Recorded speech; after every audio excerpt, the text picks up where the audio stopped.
What's up, guys? My name is Crystal Thurman. My name is Darren Blackman. My name is Thomas Blake. I'm Michael Edwards.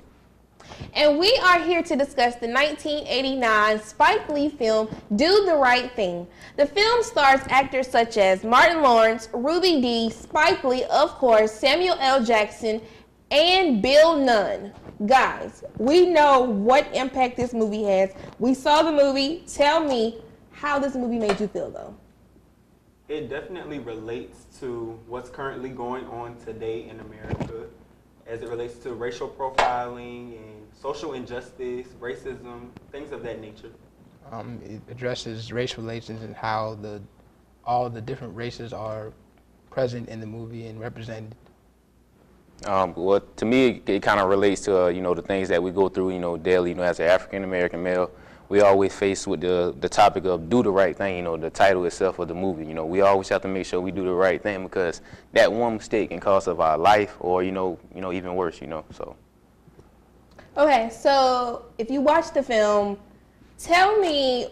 I know me personally, a part of the film that stuck out to me the most was the end, of course, where Radio Raheem was murdered. The community did a riot, and it turned into complete chaos. I feel like that scene is totally relatable to what we go through right now. And tell me, from 30 years ago to today, 2019, from a film to reality, what can you tell me about that? What impact do you think it has on this era?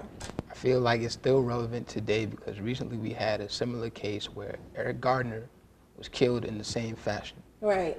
So it is comparable because we've seen this man get murdered, and it was completely just swept away. Just like in the movie, Radio Raheem was completely just swept away. So. And I mean, just as Thomas just, reference to one of those cases, another case could be, it could be compared to Michael Brown or Trayvon Martin. All those are similar cases where a black African-American young male lost his life to, something senseless and, just something that wasn't right. So as far as, referencing this movie to today, it still portrays the type of, fearness that, that we have and, in our mind and our hearts, just because of the skin tone. Our skin tone is a darker skin tone, and because of our complexion, we are depicted, amongst each other. So I mean, we are oppressed, and we have to, deal with the facts that they are. And I mean, that's just how it correlates to today.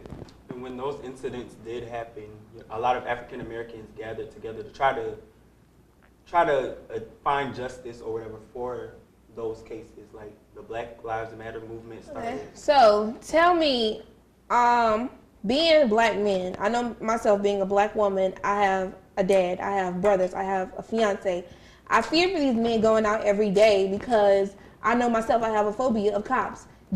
I didn't do anything, but when I get pulled over, it's something, it's just, I fear for myself. So I know I fear for these men. Tell me, how is that a phobia for you or no? What does it make you feel like? It makes me feel as though being a black African-American male that I have a target on my back. Just going out by myself is a risk.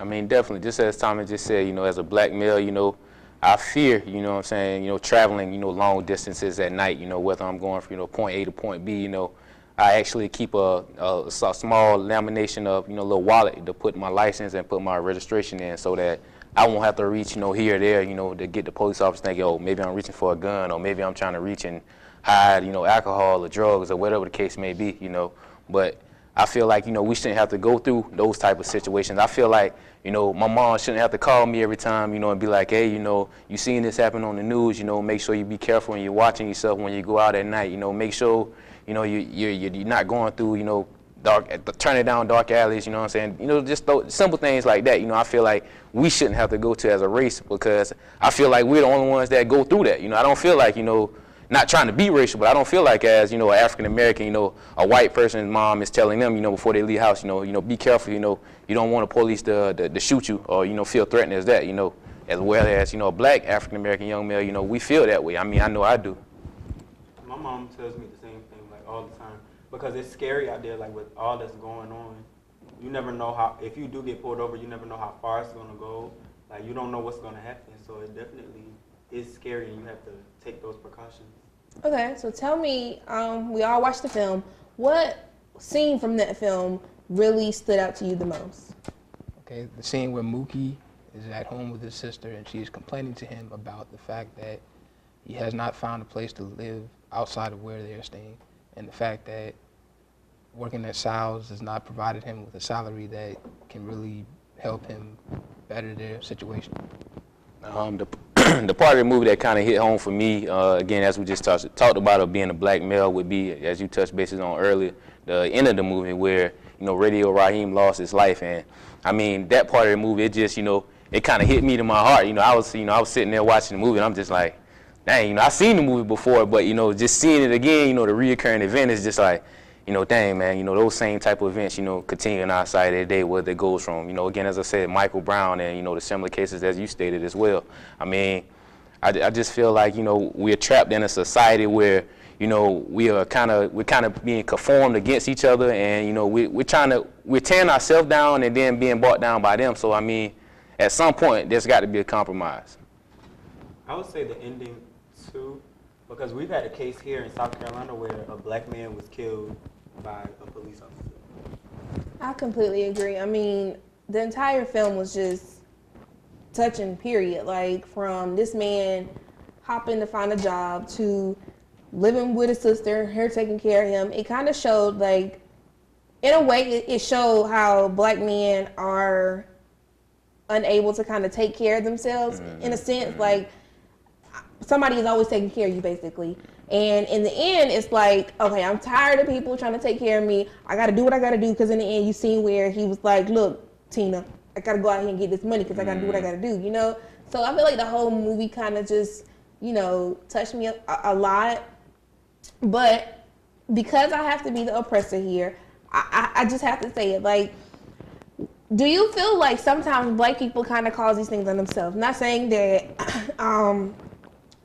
these men deserve to die. Not saying people deserve to go through protests and all of that. But do you feel like sometimes we being the aggressors that we are, like we being the people that we are, and we're strong-minded people. We feel like things should be given to us when we want them, how we want them. Do you feel like sometimes we bring that on ourselves? Go ahead.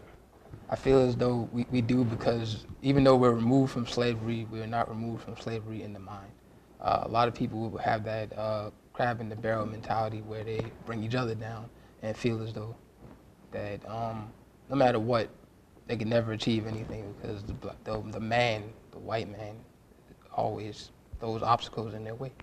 Gotcha. Again, just to elaborate, coming off of that, I definitely feel, kind of feel that, some of the things that, happen to us, are because of us in some type of way. Because one thing that we always have to realize as African American individuals, not just men, but as women also, our skin tone itself, delivers off a dominant, descent. You know what I'm saying?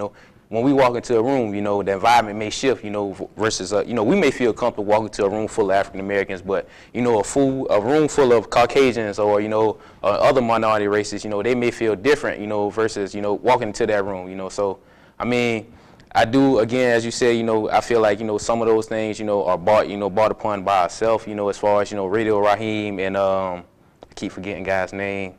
Bugging out, they went and sell shop and started the confrontation, with an argumental type thing, wanting that picture on the wall. I understand that, but, as Darren said, it's sell shop, he has the right to do what he wants to do. So, I mean, either buy your pizza or go. So, I mean. Completely agree. Well, guys, this was our discussion of Do the Right Thing, and we are out of here. I'm Crystal. I'm Darren. I'm Thomas. I'm Mike.